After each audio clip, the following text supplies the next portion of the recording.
Good morning to you. The football Cats finished up spring ball Saturday. Practice number 15 in the books, and head football coach Mark Stoops thinks there's a lot of evaluation he can do after the blue-white scrimmage. Linebacker is certainly a position Stoops has been harping on and has said throughout the spring that those linebackers need to get better to compete in the SEC, but he does like what he sees going into the dead period of summer.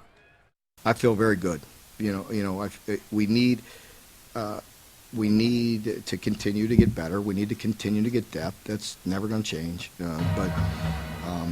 But Jordan Jones has really played some good football, and Courtney Love has really played well, and he's a solid guy. You've heard us talk about his character and his leadership, and then he could play, and guys rally around guys like that.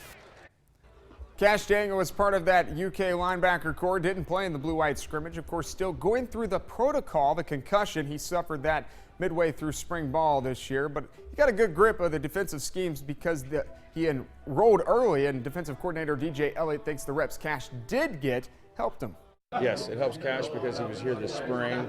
He got through half the practices.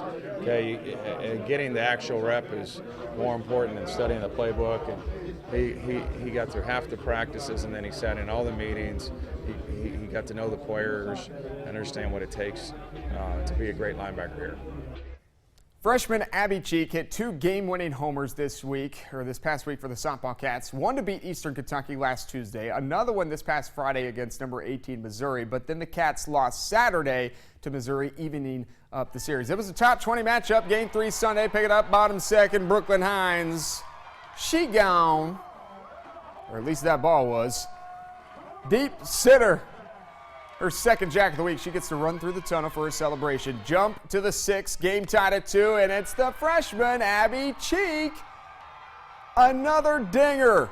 That ends up being the game winner. And yes, of course, come on down, Miss Cheek, because you get to run through the teammate tunnel. Hashtag series win as the 12th ranked Kentucky Wildcats beat Missouri 3-2. Well, the Reds finishing up a 3-game set at Busch Stadium on Sunday. Bottom second, Reds up a run, Jed Jerko. The Morgantown, West Virginia native clears the wall. That's a solo shot off of John Muscott. Game tied at 1. Top 4 down. Now it's tied at 2. Devin Mesoraco with the shift on. He singles where the second baseman would normally be, and that knocks in a run. It's 3-2 Reds. Go to the 8th. Tied at 3. Eric Fryer dials one up to left center. He was 3 for 3 on the day with a couple doubles on Ledmus Diaz. Come on down. He would score what would be the game-winning run as the Cards beat the Reds 4-3. NASCAR in Bristol, Tennessee this past weekend. The world's fastest half-mile. Matt Kenseth won the spring race last year. This year he started on the grid at 2nd while Carl Edwards had the pole. Dale Earnhardt Jr. showing off his Sunday whip to Peyton Manning. Now, I'm not sure if Peyton's looking for a new career, but maybe he should try some racing because he's even have trouble throwing the football these days. Lap 1, immediate trouble for Junior. Junior! Oh, he loses power before he even gets around 1 lap. And he would fire it up, but he would go down 2 laps. Lap 52, nobody had a worse day than Kyle Busch. Blows a tire there as he goes into the wall. Lap 116, more trouble for Busch. He gets spun out from behind. Come on, man. That's Busch. Lap 259, back of the car with Busch. Hits the wall again. This time it would end his day. He finished 38th. Final lap, Carl Edwards. He led 276 laps on his way to winning the Food City 500.